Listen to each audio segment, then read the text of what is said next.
Bismillahirrahmanirrahim. Assalamualaikum warahmatullahi wabarakatuh. Subhanallah walhamdulillah wala ilaha illallah wallahu akbar wala haula wala quwata illa billah. Wargi dahlia yang dirahmati oleh Allah Subhanahu wa taala.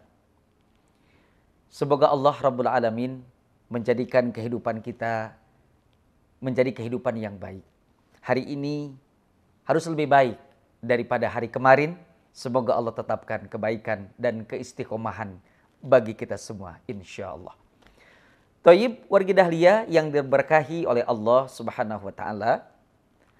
Ada sebuah cerita wargi, yang mana cerita ini sangat menarik apabila kita angkat ke permukaan, sekaligus di sisi lain menjadi sebuah pelajaran. Di sisi lain pun ini merupakan salah satu bentuk kecemburuan Allah, sekaligus bentuk canda tawa Allah kepada hambanya. Cerita apa itu? Mari kita simak wargi dahlia.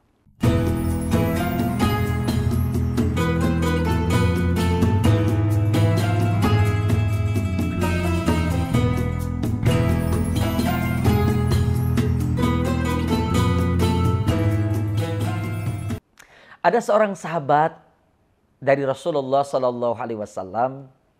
Dia bernama Abdurrahman bin Auf. Sudah tidak asing lagi bagi kita wargi saat kita mendengar nama sahabat tersebut, Abdurrahman bin Auf. Tahukah kita wargi, Abdurrahman bin Auf terkenal sebagai salah seorang sahabat yang dermawan karena limpahan hartanya yang luar biasa. Selain dari ketaatan kepada Allah dan Rasul-Nya, kecintaan kepada Islam selaku agamanya, di sisi lain Allah anugerahkan harta yang melimpah ruah. Tetapi wargi dahlia, ada yang menarik di sini. Ternyata Abdurrahman bin Auf pernah berdoa kepada Allah agar harta bendanya habis. Kenapa? Dia khawatirkan takut besok lusa beliau kembali ke pangkuan Allah, dia membawa harta benda yang tidak dipakai untuk di jalan Allah. Maka dia berdoa kepada Allah seolah-olah begini wargi dahlia. Ya, Abdurrahman bin Auf teh berdoa kepada Allah agar dimiskinkan begitu. Jarang ya, atau mungkin tidak ada wargi. Ada orang yang berdoa kepada Allah supaya dimiskinkan gitu. Itu mah hal yang mustahil wargi ya, tidak akan ada gitu. Tapi ini buktinya Abdurrahman bin Auf menginginkan agar hartanya habis dipakai untuk perjuangan Islam di jalan Allah Subhanahu wa taala.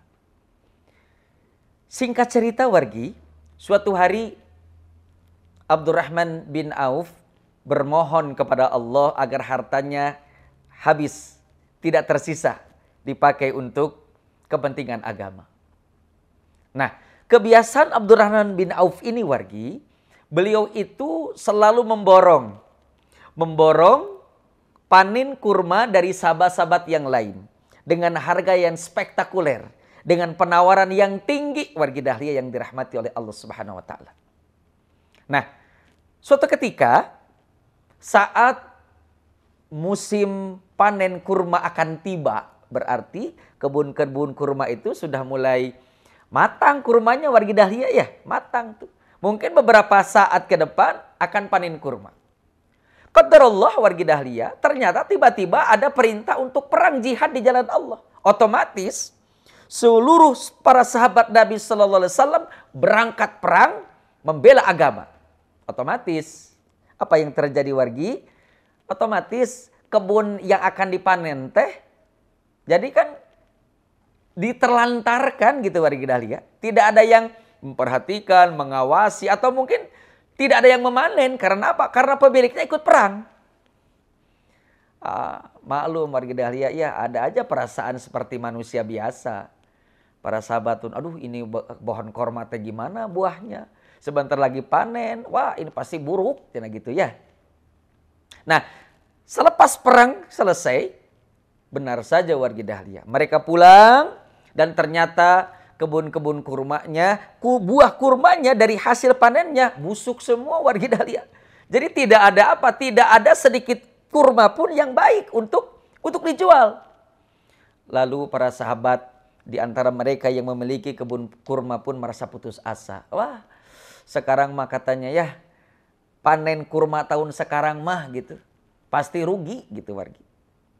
Tapi di sisi lain para sahabat merasa sedih, Abdurrahman merasa senang. Kenapa? Kata Abdurrahman, ini mungkin jawaban dari Allah. Saya minta dimiskinkan harta, habis harta benda, ini jalan dari Allah. Maka dengan semangat wargi dahlia, Abdurrahman bin Auf mengatakan, tenang sahabat-sahabatku, kurma kalian yang busuk akan aku beli. Seperti layaknya saya membeli kurma yang biasa. Artinya membeli kurma yang tidak busuk, yang normal wargi dahlia. Apa yang terjadi? Para sahabat yang memiliki kurma berbahagia wargi. Oh alhamdulillah, Masya Allah, alhamdulillah. Singkat cerita dibelilah. Oleh siapa? Oleh Abdurrahman bin Auf. Digaleh sadayana wargi. Diambil semuanya. Dan ternyata harta kekayaan Abdurrahman bin Auf habis, tidak tersisa. Habis sep. Bersyukur para sahabat yang mendapatkan penjualan kurmanya yang Masya Allah luar biasa. Walaupun busuk kurmanya wargi. Dan Abdurrahman bin Auf pun merasa bergembira dan bersyukur. Alhamdulillah. Saya dulu tinggal dengan harta benda. Sekarang mah tinggal dengan apa? Dengan kurma buruk wargi dahlia. Dia bersyukur kepada Allah. Alhamdulillah. Lalu wargi dahlia ada sesuatu hal yang menarik dari kelanjutan cerita ini. Beberapa hari ke depan. Ya, ada utusan dari negeri seberang yang mendapatkan kabar bahwa negara atau masyarakat di negeri itu terkena wabah penyakit yang aneh. Yang aneh. Yang belum pernah dirasakan oleh masyarakat sebelumnya. Dan kata tabib bahwa penyakit ini bisa sembuh dengan apa? Dengan buah korma yang busuk. Masya Allah. Datanglah ke Abdurrahman bin Auf.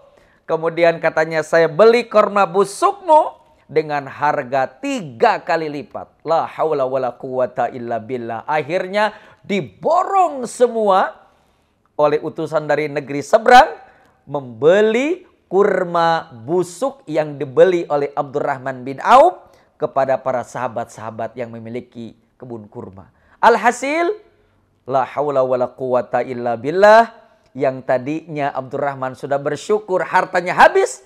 Ternyata Allah memberikan harta lebih banyak 3 kali lipat dari harta benda yang Abdurrahman bin Auf miliki sebelumnya. Ini ada hikmah wargi dahlia. Apa hikmahnya? Hikmahnya tidak lain. Ikuti ibadah kita, kehidupan kita berprioritas hanya untuk kehidupan akhirat. Dalam hadis Imam Ahmad dikatakan, apabila kehidupan kita bertujuan untuk akhirat, maka Allah akan menjadikan hati kita dipenuhi dengan sifat qanaah, merasa cukup atas pemberian Allah sehingga timbul rasa syukur. Kemudian Allah tetapkan rizki seperti rizki 120 hari saat kita dalam kandungan ibu kita, plus Allah berikan bonus yang tidak disangka-sangka mengenai rizkinya, dan dijadikan dunia untuk tunduk kepadanya. Tetapi sebaliknya kata Nabi, apabila di dunia ini urusan kita hanya dunia, dunia dan dunia saja, maka Allah akan berikan kepenatan dalam hatinya, kesempitan dalam hatinya, sehingga memiliki rasa berkurang. Kurang sehingga jauh dari rasa syukur. Kemudian dititipkan kesibukan yang tidak ada batasnya, sehingga ripuh-ripuh saja hidupnya wargi dahlia ya. Kemudian dunia akan memperbudak dia, dan akhirnya dia akan mendapatkan rizki, hanya rizki yang telah ditetapkan oleh Allah. Semoga kita menjadi Abdurrahman bin Auf, generasi milenial sekarang wargi dahlia. Tetap kita prioritaskan kehidupan kita untuk akhirat, maka bersiap-siaplah wargi dahlia, kita akan mendapatkan kebahagiaan dunia dan akhirat. Barakallahu fikum. Wassalamualaikum warahmatullahi wabarakatuh.